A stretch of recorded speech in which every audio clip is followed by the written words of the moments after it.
The morning sun cast golden rays across the pristine beaches of Palm Coast Resort, one of the most expensive vacation spots on the Atlantic coast. The resort's main restaurant, Ocean Pearl, sat like a jewel overlooking the sparkling waters. Crystal chandeliers hung from the ceiling and white tablecloths covered every table. This wasn't just any restaurant. It was the kind of place where movie stars and business executives came to dine. Maya Washington had been working at Ocean Pearl for almost 2 years now. At 26, she was one of the most reliable waitresses on staff. Every morning she would drive her old Honda Civic 40 minutes from her small apartment to reach the resort. The drive was worth it, though. The tips at Ocean Pearl helped her pay for her master's degree classes, which she attended 3 nights a week at the local university. Maya had dreams bigger than serving tables. She wanted to open her own restaurant someday, maybe even a small cafe in her neighborhood where families could afford to eat out. But for now, she needed this job. Her student loans weren't going to pay themselves, and her mother's medical bills kept piling up. "Good morning, beautiful," called out Tony, the head chef, as Maya walked into the kitchen to start her shift. Tony was like a big brother to all the waitstaff. He'd been working at the resort for 15 years and knew how to handle difficult guests. "Morning, Tony. Busy day ahead?" Maya asked, tying her black apron around her waist. She always made sure her uniform was perfect. White button-down shirt pressed, black pants without a wrinkle, and her hair pulled back in a neat bun. "You know it. We've got 3 big families checking in today, and Friday nights are always crazy," Tony replied, already chopping vegetables for the evening specials. Maya grabbed her notepad and pen, checking to make sure she had enough order forms. She prided herself on being prepared. During her 2 years here, she'd never had a major complaint. Sure, some guests could be demanding, but she'd learned to handle them with a smile and professional attitude. The Ocean Pearl dining room was already buzzing with activity. Luis, the restaurant manager, was giving instructions to the morning shift. He was a fair man who treated his employees well, which wasn't always common in the hospitality industry. "All right, everyone, listen up," Luis announced. "We're expecting a full house tonight. Remember, our guests are paying premium prices, so let's give them premium service. But as always, treat each other with respect. No guest has the right to abuse our staff." Maya appreciated Luis for saying that. Not all managers stood up for their workers, but Luis made it clear that while guests should be treated well, employees deserved dignity too. As the afternoon wore on, Maya served lunch to several families. There was the Johnson family from Ohio, celebrating their daughter's graduation. They were kind and patient, asking about local attractions and thanking Maya for her recommendations. Then there was Mr. Peterson, a businessman who came to the resort every few months. He was quiet but always tipped well and remembered Maya's name. Around 4 o'clock, Maya noticed a new family being seated in her section. The woman appeared to be in her early 50s, wearing a white designer dress that probably cost more than Maya made in 3 months. Her blonde hair was perfectly styled, and she wore large diamond earrings that caught the light every time she moved her head. She was accompanied by what appeared to be her husband and 2 teenage children.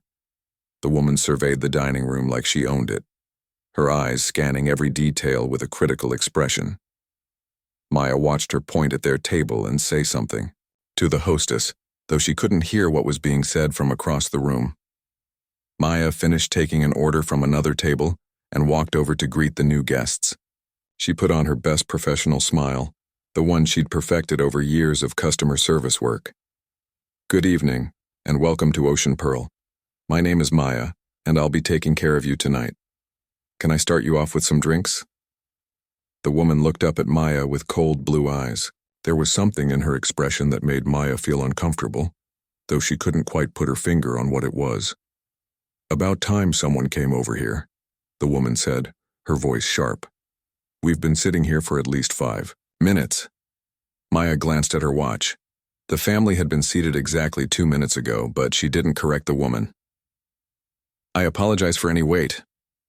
What can I get started for you?" "I want to speak to someone about this table," the woman continued, ignoring Maya's question. "It's too close to the kitchen. The noise is unacceptable and there's a draft. We need to be moved immediately." Maya looked around the dining room. The woman was seated at table 12, which was actually one of the better spots in the restaurant. It had a perfect view of the ocean and was nowhere near the kitchen. There was no draft that Maya could feel. "I'd be happy to check with my manager about other available tables," Maya offered politely. "However, we do have a full reservation list tonight, so I'm not sure what options we might have." The woman's husband looked embarrassed. "Victoria, the table is fine," he said quietly. "Victoria." Maya made a mental note of the name. Victoria turned to her husband with a look that could freeze water. "The table is not fine, Richard, and I don't appreciate being told otherwise." She turned back to Maya. "What's your name again?" "Maya." "Well, Maya, let me explain how this works. We're paying good money to stay at this resort, which means we expect good service. Moving us to a better table shouldn't be a problem if you people know how to do your jobs properly." Maya felt a small knot forming in her stomach. In 2 years of working here, she'd dealt with demanding guests before, but something about Victoria's tone was different. There was a coldness there, a way of speaking that made Maya feel like she was being looked down upon. "Let me check with my manager right away," Maya said, maintaining her professional demeanor. "In the meantime, can I get you something to drink?" Victoria waved her hand dismissively. "Just get the manager. We'll order drinks when we're properly seated." Maya walked toward the manager's station, her mind racing. She'd handled difficult customers before, but Victoria's attitude felt different somehow, more personal. As she approached Luis, she took a deep breath and prepared to explain the situation. "Luis, I have a guest who wants to change tables. She says table 12 is too noisy and drafty."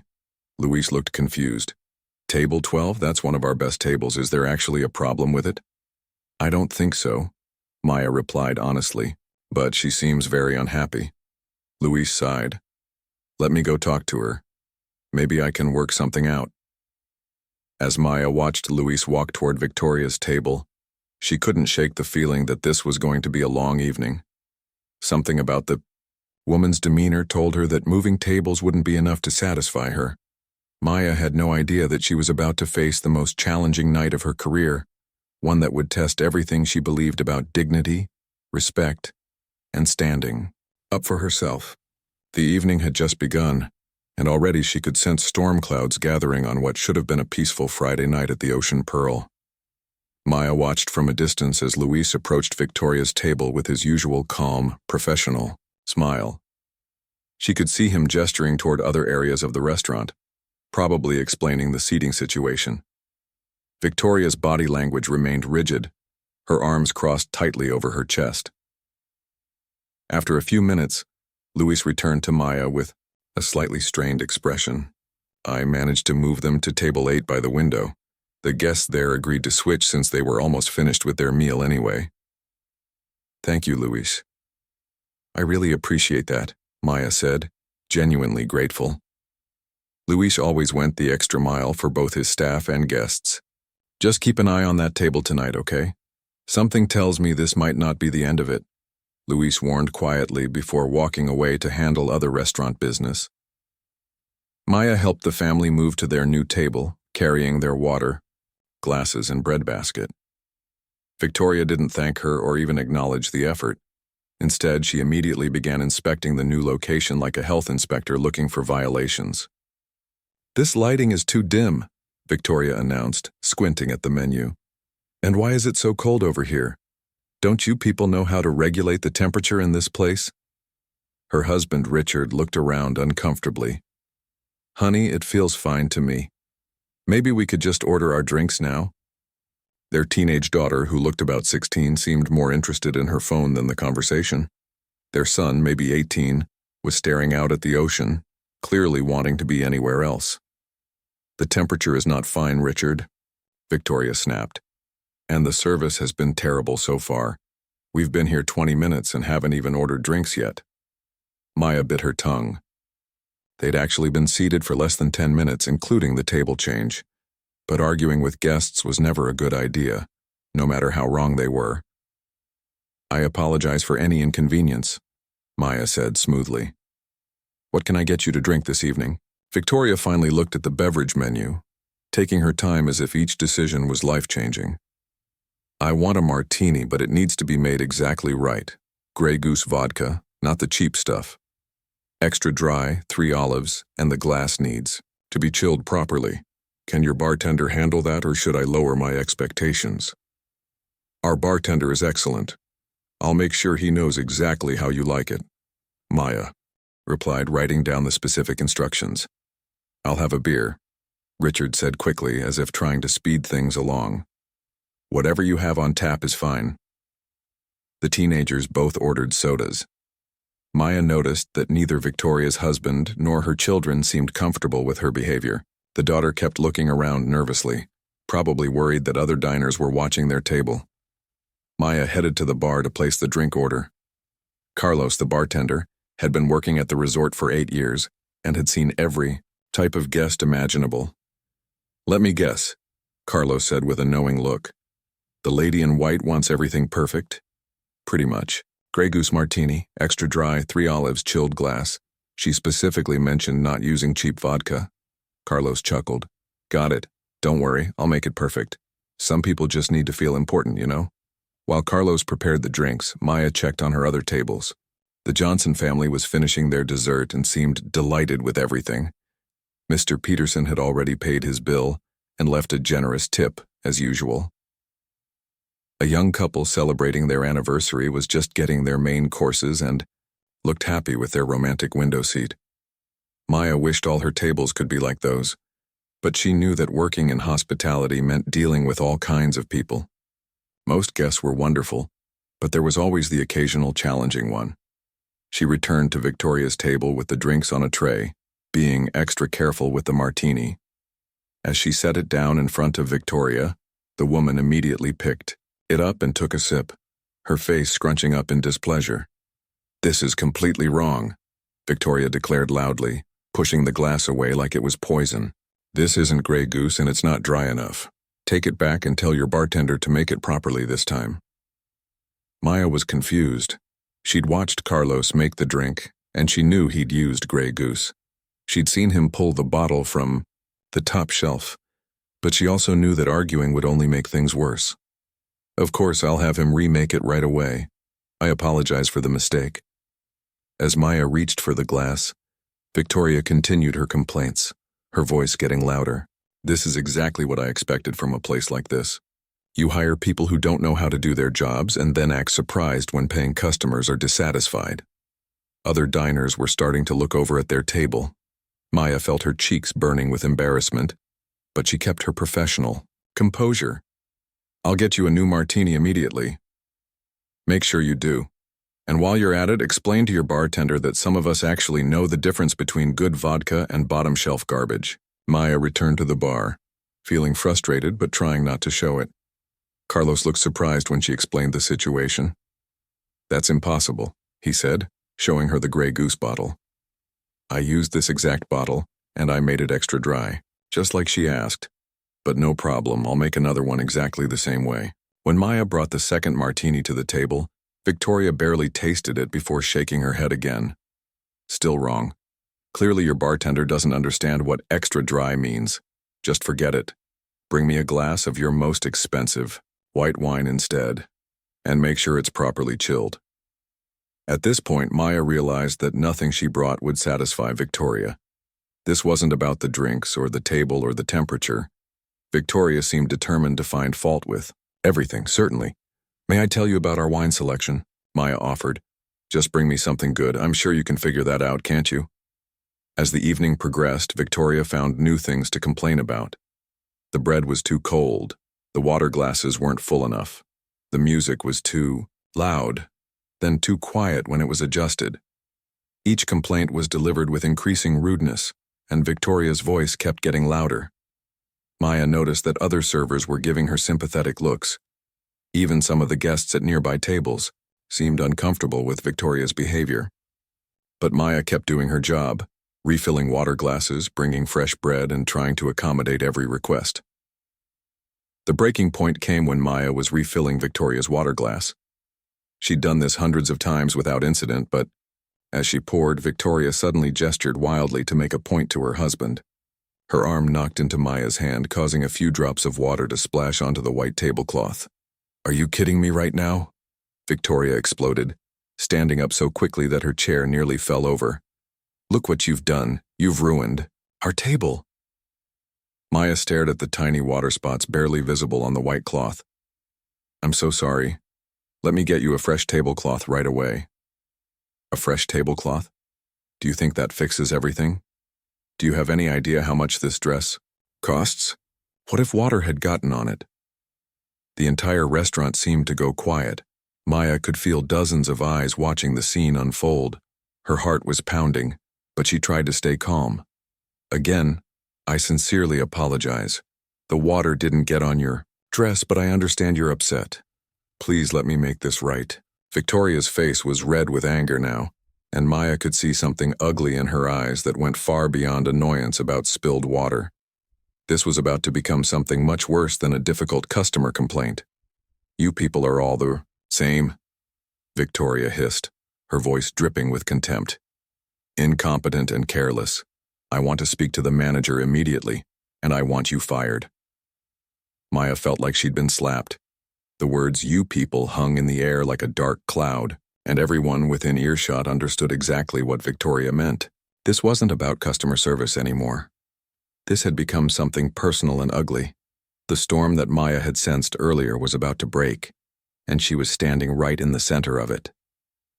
Maya felt the blood drain from her face as Victoria's words echoed through the dining room. The phrase "you people" had been delivered with such venom that there was no mistaking its meaning. Several guests at nearby tables shifted uncomfortably in their seats, and Maya could see shock on their faces. I'll get the manager right away, Maya managed to say, her voice surprisingly steady despite the trembling she felt inside. She'd dealt with rude customers before, but nothing like this. Nothing that felt so personal and hateful. As Maya turned to find Luis, she heard Victoria continue her tirade behind her.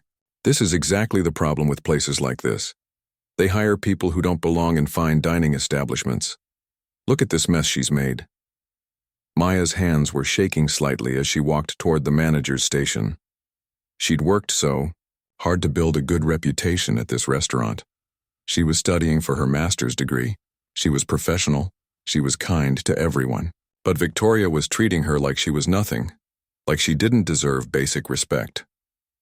Luis was reviewing the evening's reservations when Maya approached him. One look at her face told him something serious had happened. What's wrong, Maya? You look upset. Maya took a deep breath. The woman at table 8 is demanding to speak with you. She's being very inappropriate, Luis. She spilled water when she hit my hand, and now she's saying things that are completely out of line. Luis frowned. He'd been in the restaurant business long enough to read between the lines. What kind of things? She said, you people are all the same, and that I don't belong in a fine dining establishment. Everyone heard her, Luis. The whole dining room went quiet. Luis's expression darkened. He'd seen this before, and he had zero tolerance for discrimination in his restaurant. All right, I'll handle this. You stay here for a minute and catch your breath. Maya watched as Luis walked across the dining room toward Victoria's table. She could see him maintaining his professional demeanor, but she knew he was angry. Luis was a good manager who protected his staff, and he didn't let guests get away with treating employees badly. From across the room, Maya could see Luis speaking calmly to Victoria, probably trying to de-escalate the situation. Victoria was gesturing wildly, clearly not backing down from her position. Her husband looked mortified, and their teenage children were staring down at their phones, obviously embarrassed by their mother's behavior. Other diners were watching the interaction with interest. Maya noticed that several people had their phones out, though she couldn't tell if they were recording or just checking messages. The Johnson family, who had been so kind earlier, caught Maya's eye and gave her supportive smiles. After what felt like an eternity, Luis returned to Maya with a grim expression. I offered to comp their entire meal and move them to a private dining room where they'd be more comfortable. I also assured her that you're one of our best employees and that the water spill was clearly an accident. What did she say? She's demanding that you be fired immediately. She says she won't accept anything less, and she's threatening to leave. Bad reviews online and contact corporate. Luis paused, running his hand through his hair. Maya, I want you to know that your job is not in danger. What she said was completely inappropriate, and I've made it clear that we don't tolerate that kind of behavior toward our staff. Maya felt a wave of relief. Thank you, Luis. I really appreciate you standing up for me. But I'm worried she's going to cause more problems.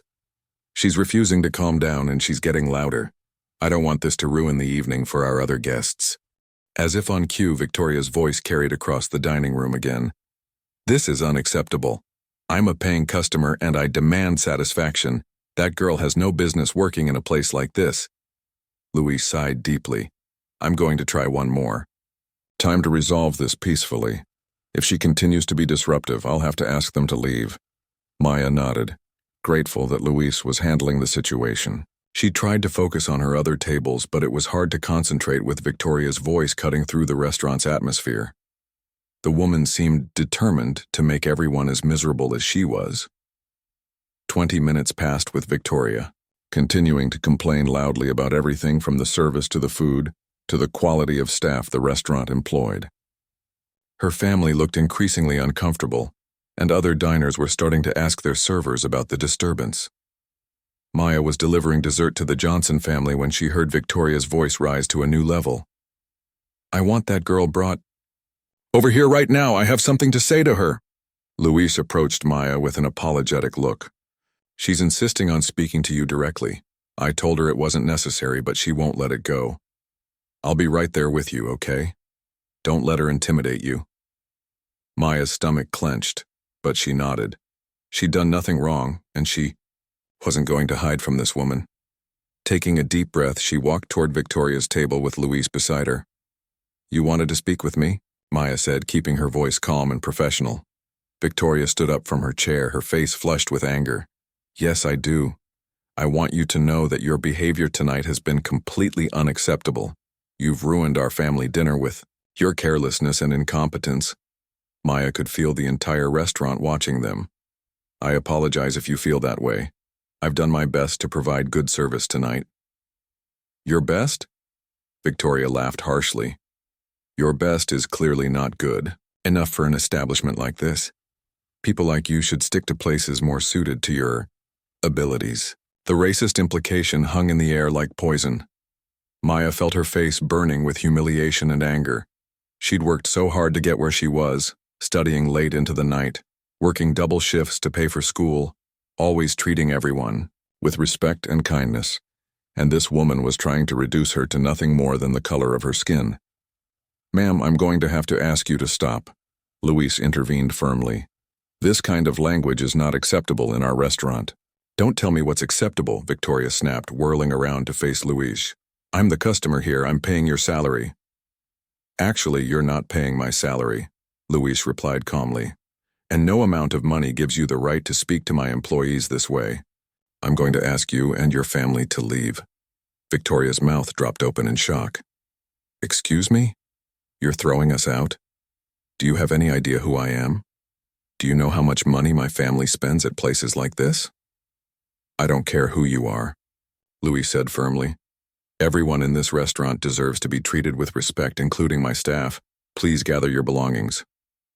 Maya felt a surge of gratitude toward Luis, but she could see that Victoria was becoming more enraged by the second. The woman's face was turning red, and her hands were clenched into fists. This is outrageous, Victoria screamed, loud enough for the entire restaurant to hear. I will not be spoken to this way by the help, and I certainly won't be lectured by some little girl who can't even serve water without making a mess. Before anyone could react, Victoria spun around and pointed her finger directly in Maya's face. You have cost me my evening, you've embarrassed my family, and you've shown that you have no business working anywhere decent people eat. Maya felt something snap inside her. She'd been patient, she'd been professional, she'd taken every insult and racist comment without fighting back. But standing there with this woman's finger inches from her face being called incompetent and told she didn't belong, something in Maya's spirit refused to take any more. I've done nothing but try to serve you with respect tonight, Maya said, her voice stronger than she'd felt all evening. And you've treated me like garbage from the moment you walked in here." Victoria's eyes blazed with fury. "How dare you? Speak to me that way, you forget your place." And then, in a moment that would change everything, Victoria's hand flew through the air and struck Maya hard across the cheek. The sound of the slap echoed through the silent dining room like a gunshot. Maya's head snapped to the side, her cheek burning with pain and shock. For a split second, nobody moved. Nobody breathed. Maya's hand went to her stinging cheek as she turned back to face Victoria. The woman was standing there with a satisfied smirk on her face, as if she'd just put Maya in her proper place. But Maya was done being put in her place, done being treated like she was less than human, done letting people like Victoria think they could do whatever they wanted to her just because they had money. Without thinking, acting purely on instinct and years of suppressed anger at being treated as less than equal, Maya's own hand flew forward and connected with Victoria's cheek with a sharp crack. Victoria staggered backward, her hand flying to her face, her eyes wide with shock and disbelief. The entire restaurant erupted in gasps and surprised voices.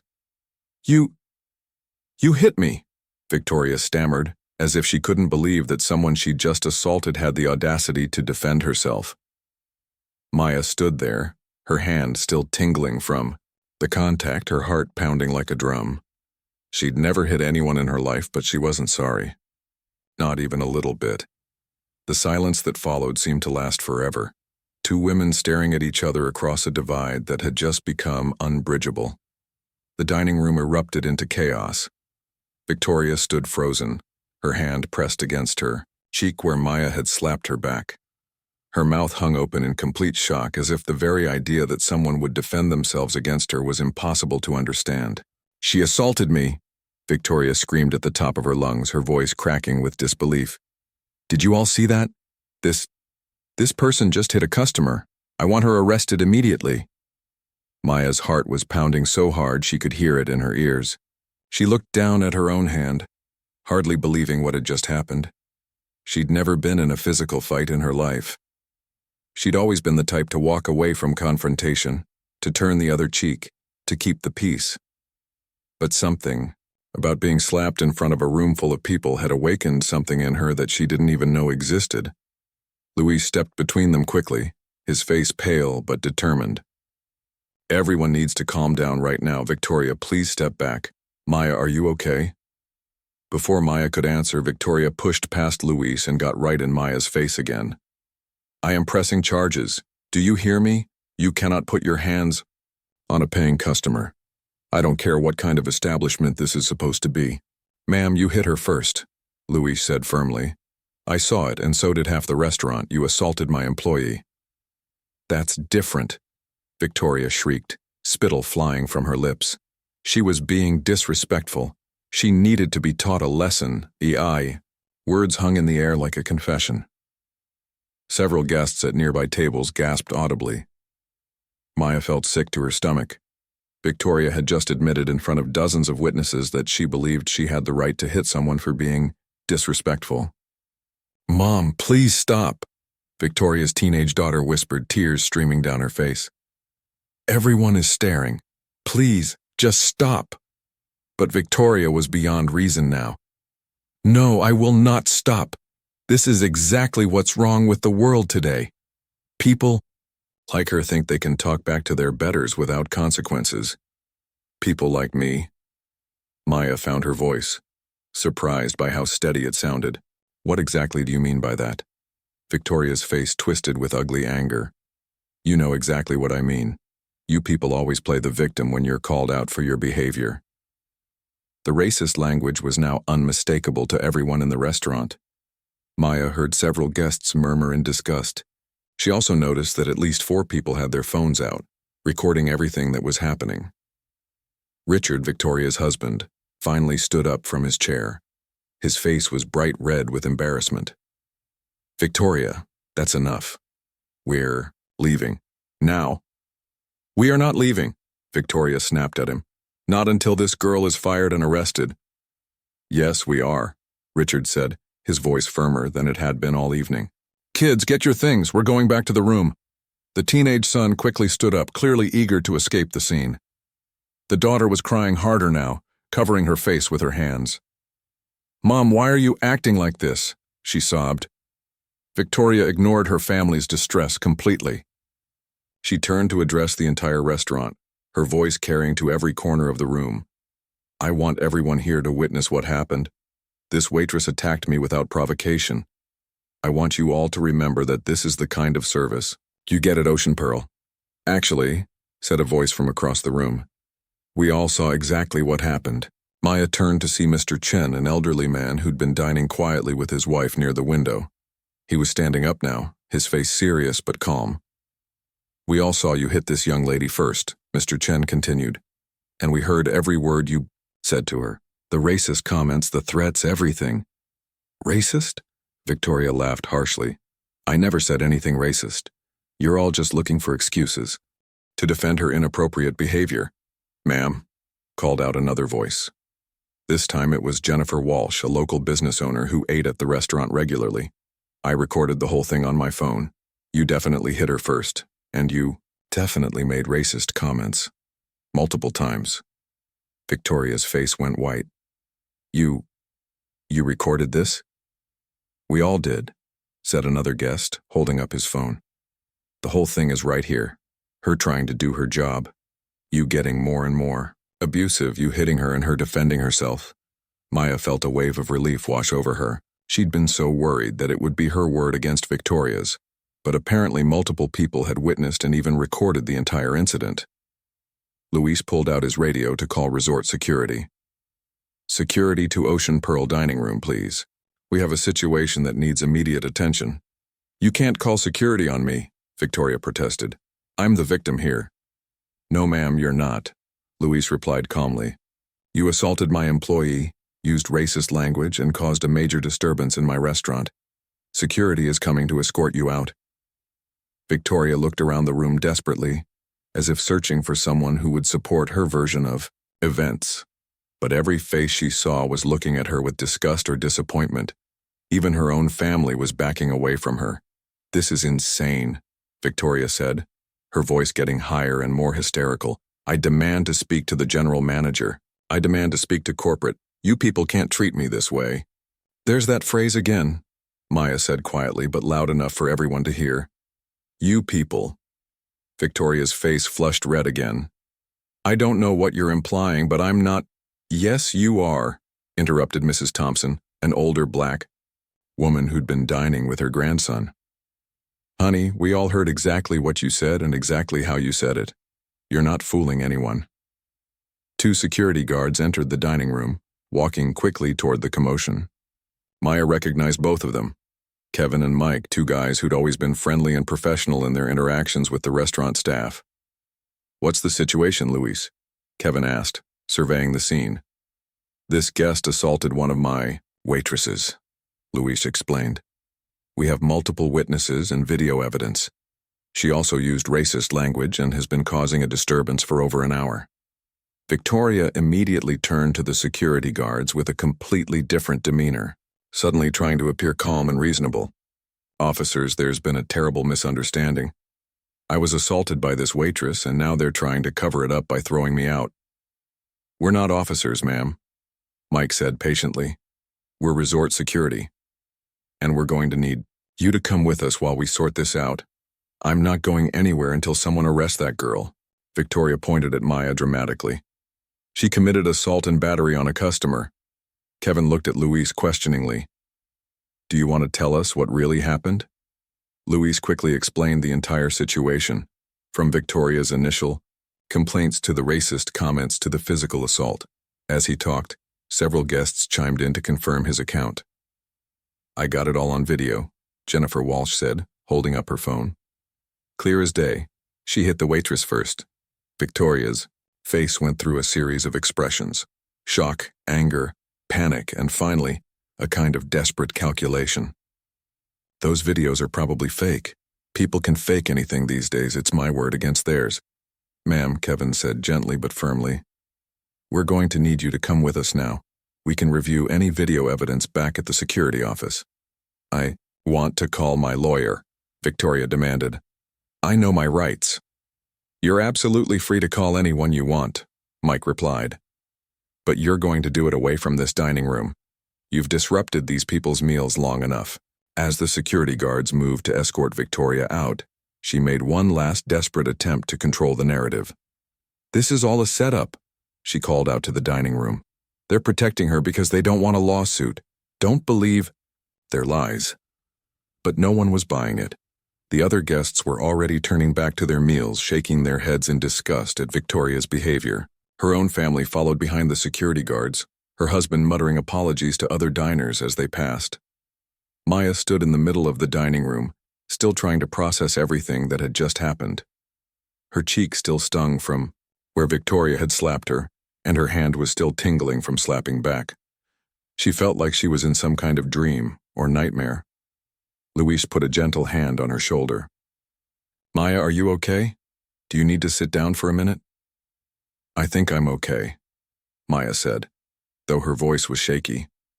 I can't believe that just happened." "You did nothing wrong," Luis said firmly. "That woman assaulted you and you defended yourself. No one here blames you for that." As the dining room slowly returned to normal, Maya realized that her life had just changed forever. The video of this incident would probably be online within hours.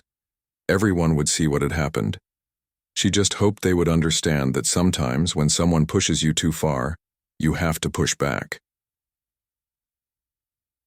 3 hours after Victoria had been escorted from the restaurant, Maya sat in Luis's office, still trying to process everything that had happened. Her shift was over, but she couldn't bring herself to leave just yet. The adrenaline was wearing off, and she was starting to feel the full weight of what had occurred. "The police finished taking statements," Luis said, hanging up his desk phone. "Officer Davis said they have more than enough evidence if you want to press charges for assault." Maya rubbed her temples. "I never thought I'd be in a situation like this. I just wanted to do my job and go home. Maya, I want you to know that the entire management team is behind you 100%. What happened tonight was not your fault, and you handled it with more grace than anyone could have expected." Before Maya could respond, Luis's phone rang again. He glanced at the caller ID and his eyebrows shot up. "It's corporate headquarters. I need to take this." Maya listened to one side of the conversation as Luis explained the evening's events to someone at the resort's corporate office. She could hear him emphasizing that Maya had acted in self-defense and that multiple guests had witnessed Victoria's racist behavior. "Yes, sir. We have video evidence from several sources," Luis was saying. "The guest struck our employee first and made multiple racist comments that were heard by the entire dining room." When Luis hung up, he looked thoughtful. That was the regional director. Apparently, someone already posted one of the videos online and it's starting to get attention on social media. Maya's stomach dropped. "Oh no. I didn't want this to become some big public thing. I just wanted it to be over." "Actually, Maya, this might be a good thing for you. The video clearly shows you were defending yourself. People are supporting you." Luis turned his computer screen toward Maya. On it was Jennifer Walsh's video of the incident, posted to social media with the caption, "Racist customer assaults restaurant worker at Palm Coast Resort. Watch this brave young woman stand up for herself."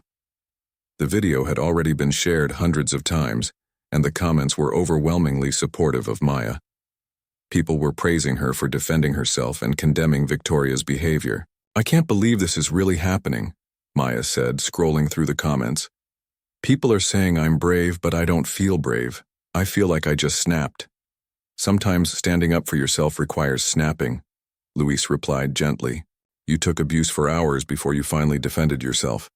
That shows incredible restraint, not weakness." Over the next few days, the story exploded across social media platforms. The hashtag #StandWithMaya began trending, with people sharing their own stories of workplace discrimination and harassment. Maya found herself at the center of a national conversation about racism in the service industry. The resort's corporate office called Maya in for a meeting on Monday morning. She was nervous, worried that despite Luis's support she might still lose her job. But when she walked into the conference room, she was surprised to find not just the local management team, but also the regional director and the head of human resources. "Maya," said Ms. Rodriguez, the regional director. "First, I want to apologize that you had to experience what happened on Friday night. No employee should ever be subjected to racist abuse or physical assault. We've reviewed all the video evidence and witness statements," added the HR director. "It's clear that you acted in self-defense after being physically assaulted. You showed remarkable professionalism under extremely difficult circumstances."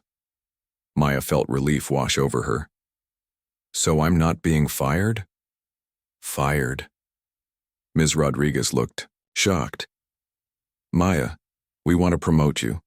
We're offering you the position of assistant restaurant manager with a significant salary increase and full benefits. We think your grace under pressure and natural leadership abilities would be valuable in a management role."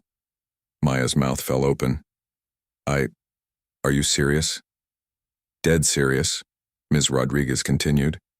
"We're also implementing new policies across all our properties to better protect our employees from harassment and discrimination. What happened to you should never happen to anyone." The promotion wasn't the only positive change in Maya's life. The story had caught the attention of local business leaders, including David Park, who owned a chain of successful restaurants in the area. He reached out to Maya personally. "I've been following your story," he told her over coffee. "I'm impressed by your dignity and strength. When you're ready to take the next step in your career, I'd love to talk to you about opportunities with my company." Maya was touched by the outpouring of support, but she was also focused on her long-term goals. The incident had reminded her why she wanted to own her own restaurant someday, to create a place where everyone would be treated with respect and dignity. Meanwhile, Victoria faced her own consequences. The video of her racist assault had been viewed millions of times, and her behavior was being condemned across social media. Her husband Richard filed for divorce within a week, stating in court documents that he could no longer tolerate his wife's pattern of racist and abusive behavior. Victoria's children, both teenagers, had to change schools because of the negative attention.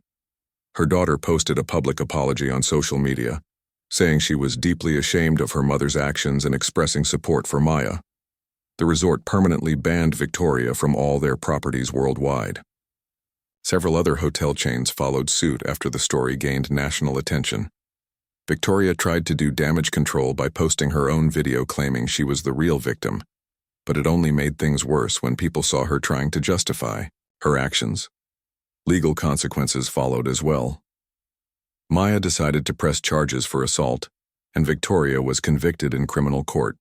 She received community service and anger management classes, along with a restraining order that prevented her from contacting Maya.